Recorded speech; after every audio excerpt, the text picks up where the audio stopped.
Hello friends, welcome back to my channel Creator Priya with Law. If you are new viewer, please subscribe my channel for more videos. मेरी ये video Hindi and English दोनों में होगी। तो start करते हैं आज की video. Section 53 A criminal procedure code का, जो कि बात करता है examination of person accused of rape and by medical practitioner. When a person is arrested on the charge of committing an offense of rape or an attempt at committing rape, and there are reasonable grounds for believing that an examination of his person will afford evidence as the commission of such offense, it shall be lawful for the registered medical practitioner employed in a hospital run by the government and on a local authority, or in the absence of such a practitioner within the radius of 16 kilometers from the place where the offense has been committed by any other registered medical practitioner acting at the request of the police officer not below the rank of the sub-inspector, and for any person acting in good faith in his aid and under his direction to make such an examination of the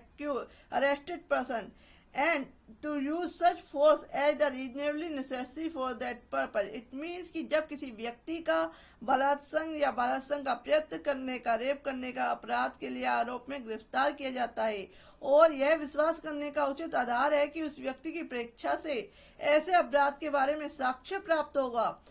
तो सरकार द्वारा या किसी स्थानीय प्राधिकारी द्वारा चलाए जा रहे अस्पताल में नियोजित किसी रजिस्ट्रीकृत चिकित्सा व्यवसाय के लिए और उस स्थान पर जहां अपराध किया गया है 16 किलोमीटर की परिधि के भीतर ऐसे चिकित्सा व्यवसाय के अनुपस्थिति में ऐसे पुलिस अधिकारी के निवेदन पर तो उपनिरीक्षक की परिणति से थोड़ा ऊपर हो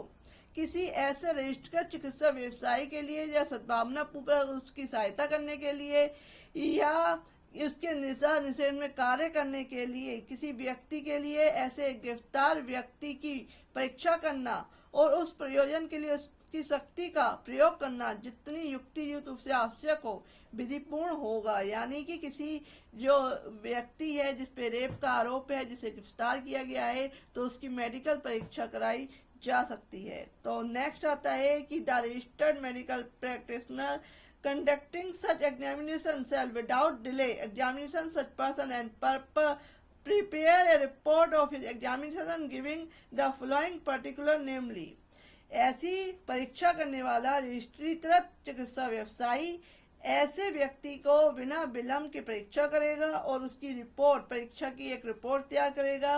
जिसमें निम्नलिखित विशिष्टियां दी जाएंगी, अर्थात अभियुक्त और उस व्यक्ति का नाम जो उसे लाया है और नाम और पता, the name and address of the accused end of the person by whom he has brought.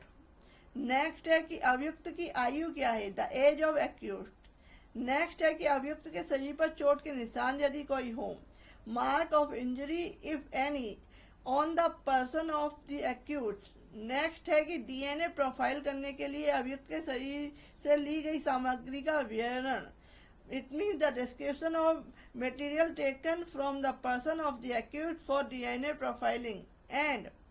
जो है उचित ब्यौरा सहित अन्य तात्विक विशिष्टियां, other material particulars in reasonable detail। Next है कि रिपोर्ट में संक्षेप में वे कारण लिखने होंगे, अभिकथित करने होंगे जिसमें प्रत्येक निष्कर्ष निकाला है। The report shall state precisely the reason for each conclusion arrived at।